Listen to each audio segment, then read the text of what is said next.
Welcome to Impact OC, the only program showcasing the people and organizations shaping Orange County. With your host, Don Camber.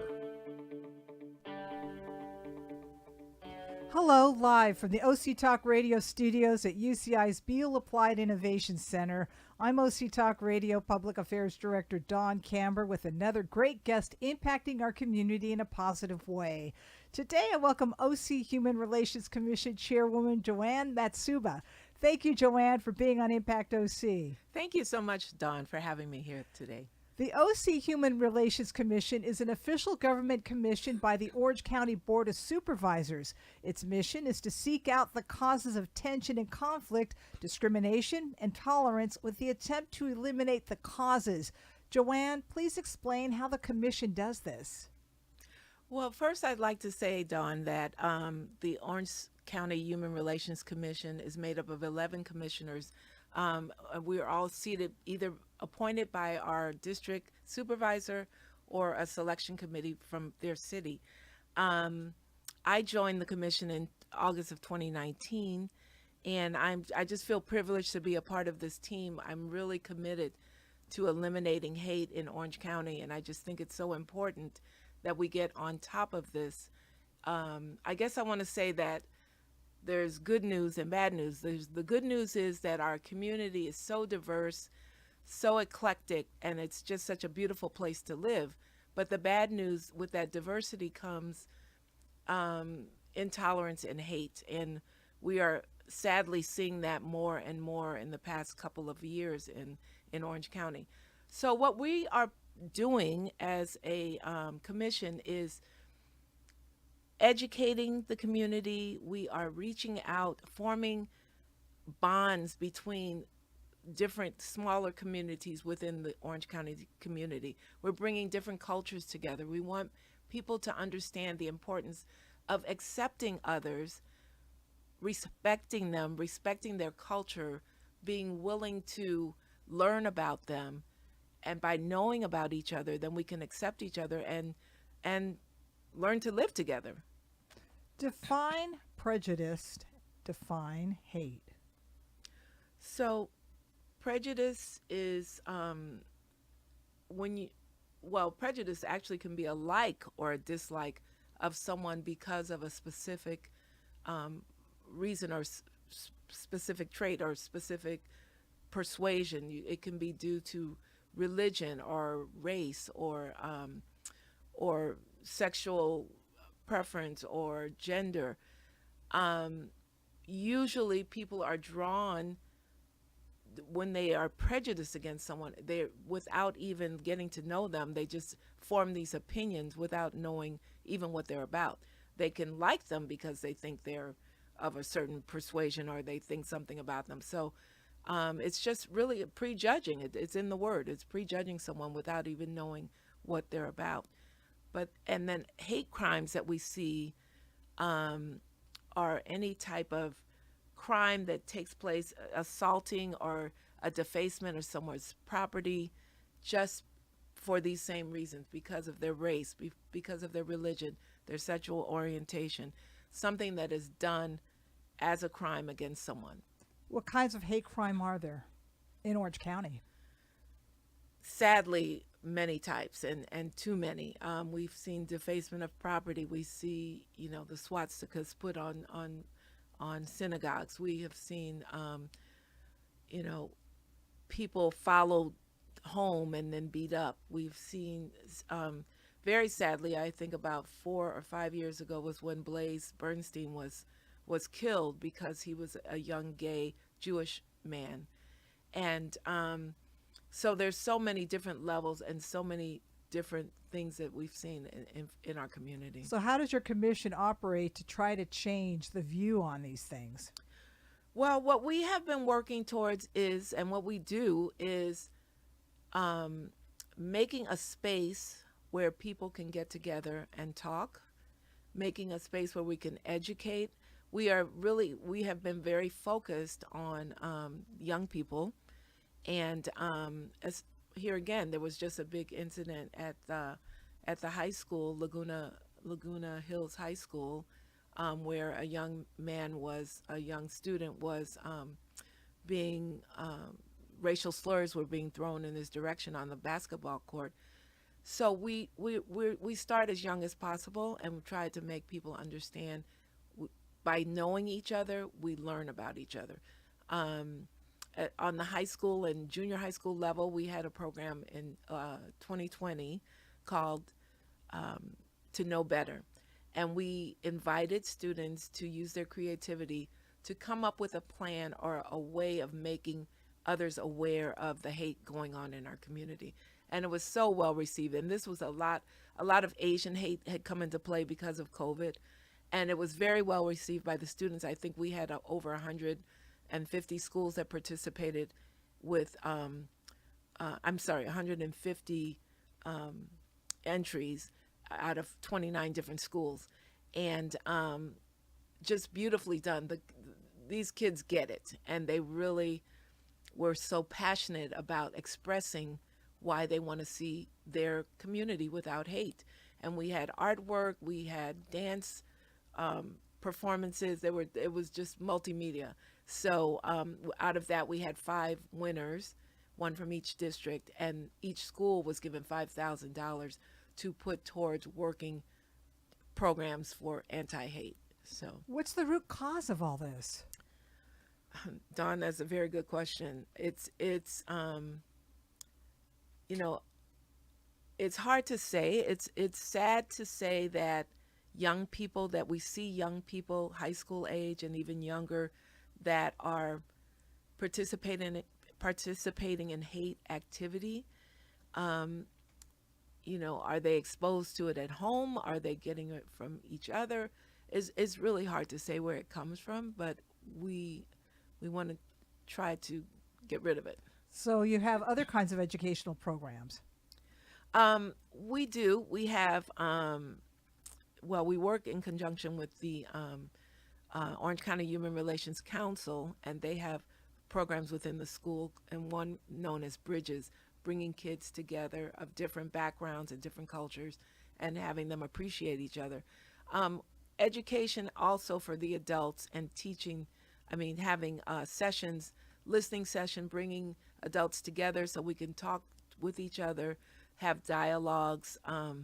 For example, when something major happens and people are just so pent up, we had a dialogue after the Atlanta, when the man murdered people in the Atlanta spas and the Asian spas. We called together a dialogue from the council, put it together, but people were able to vent and just let their feelings out, and people of all races participated in it and were able to share with each other, how they feel about each other, why they have tension with each other, why they see each other as a threat. So we those are some of the things that we do. What can you tell people to help them build tolerance so that they won't express hate towards groups that they're unfamiliar with? I think it's just so important to get to know someone. I don't know where for example, with COVID, it became this big thing. You're Chinese, get out of here, go back to your country, take COVID with you. They didn't bring COVID here, and here again, education is so important because people see an Asian person and they call them Chinese, for one thing. Everyone Asian is not Chinese. So it's education. And then getting to know someone, then you say, oh, they do that just like us. Oh, their family meets just like us. You have to take the time and have to have it in your head that you want to learn about someone. What kinds of groups are being discriminated against in Orange County? Sadly, anyone, just so many. The Asian hate has increased so much over the past year due to COVID. But, Latinx communities, Black communities, and the Black community, there's so few Black people living in Orange County, yet the number is so high of the amount of discrimination that is felt and the amount of crimes and incidents that are reported. Muslim communities, there's just so many people. It's just hard. It just depends on who it is that they're attacking. So what goes on at your commission meetings to try to get to the cause of this so that we could stop it? At the meetings, we are, each month there's a tally of the report. I mean, we have a report that tallies the incidents that have come in and the hate crimes that have come in. And then we see what area they are in Orange County, possibly set up some kind of a listening session in that area. We are also work very closely with law enforcement. We, excuse me, we have a police chief on our commission, and they also are very active in what we're all trying to do together. So, How active are they? What are they doing? well, when a crime is reported, I mean, we have a hotline, but we also encourage you strongly to report it to law enforcement so they can go out and follow up and see what's happening and see what spiked the crime. Can you explain what the hotline is, how people can reach out? Oh, sure. The hotline is available. I can give the number later, Sure. but there's a phone number, or now if you want. But there's a phone number and also an email address and also a website. But the hotline is for reporting a crime. And as I said, if you feel you've been a victim of a hate crime, it's so important to start out with calling law enforcement and then let our hotline know. The hotline will follow up on it, working with law enforcement. I mean, they won't go approach someone one-on-one, but they will work with law enforcement. And it's important that we can know where it's happening, what's happening, and possibly try to get those groups of people together for a discussion, talk with people to see what brought it on, why would you feel this way. So What that's kind of what we- groups have you gotten together to do that? Well, it's young people. Like, for example, right now there's probably going to be a session with the high school students that were involved in this at the basketball game, and we'll have group leaders and facilitators to try to see we can get to the root of why they're doing this and why they feel that they have this animosity towards someone who's different than them. We want them to understand that people are different, but so much the same. And we want them to understand that if you make Orange County not safe place for others, it's not going to be safe for you either, because someone's going to come for you the way you came for someone. So we want everyone to feel comfortable in their own community and their own space. What about adults? How do you get adults together to It's a combat little this? harder, Yeah. but it's important for, here again, to invite them, to tell them, we would really like to have a conversation. Some are receptive, some people are receptive, and at times they're not, or they're not willing to come sit down. But we have to keep trying. We just have to keep trying. But you've seen some successes. Well, we do see, through talking with people, you can see kind of the clicking in their head that they're realizing, I guess we do have a little more in common than not. So it takes a little time. It takes a little bit longer with adults, but yeah. But when they get it, aren't they relieved that they get it? I think so. I think that sometimes people they show hate because they're afraid. And I think a lot of times that's what a bully is. They're afraid, and so they put their guard up.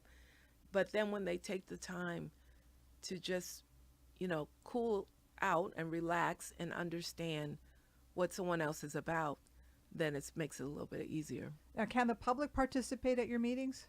Oh, yes. We have meetings that are open to the general public. Once again, when I give the website, people can access that and find out what's going on, what's being offered. There are several different activities each month offered by the council. There is a movie screening coming up on, I don't remember exactly the title, but it's anti-hate movie that's coming up on February 23rd.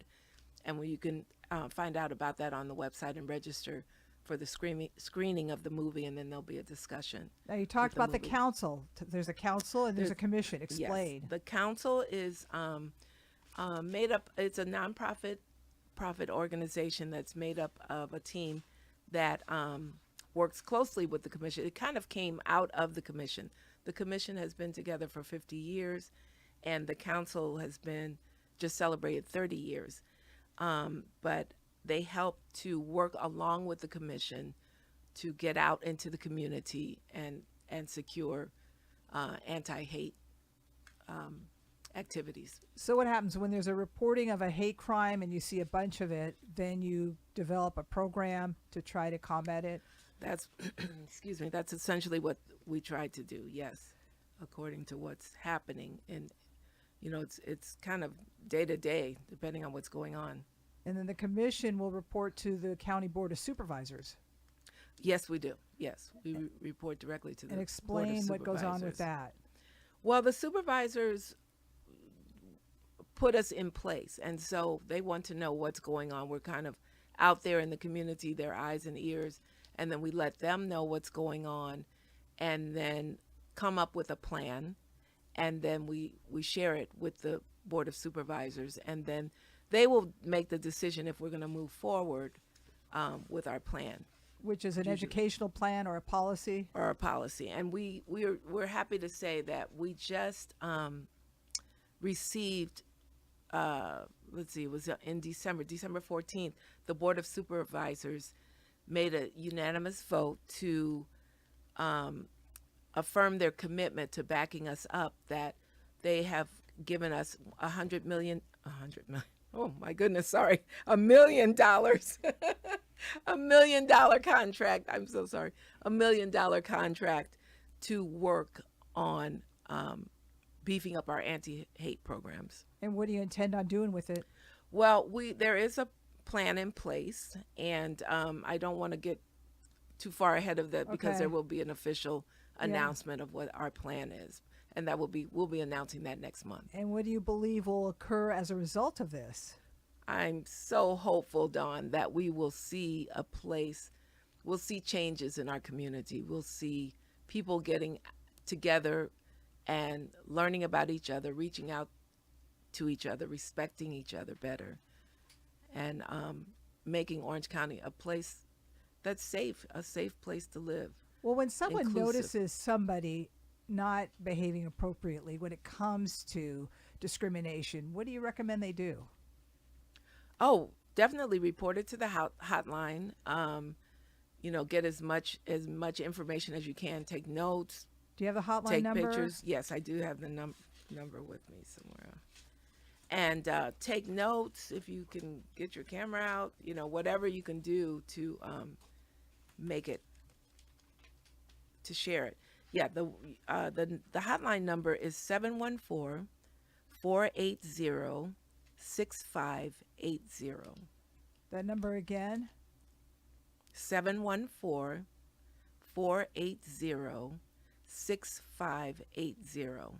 And is there a website they can get more information? Yes, and the website is ochumanrelations.org/hatecrime/.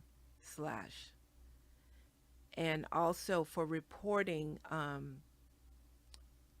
hate crime or hate incident, the email address is reporthate@ochumanrelations.org. Now, when they call the hotline, are they going to get a person or are they just going to get a recording? They will usually get a person, if it's in the middle of the night, a recording, but they will get a person, but they will get right back to them. If it comes in the middle of the night, they will receive a call the next day. And then the information will be taken. One of the things that we are planning on doing with the $1 million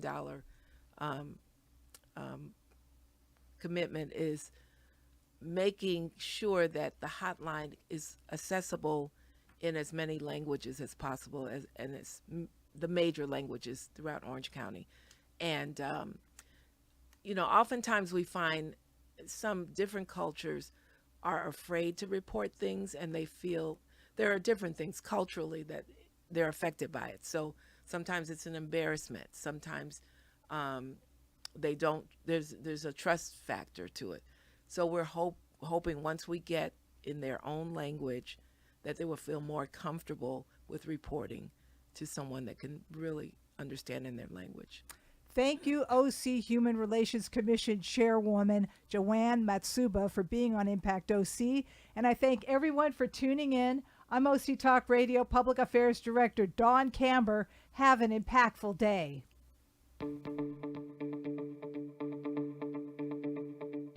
You've been listening to Impact OC, the only program showcasing the people and organizations shaping our community. Right here on Orange County's only community radio station, OC Talk Radio.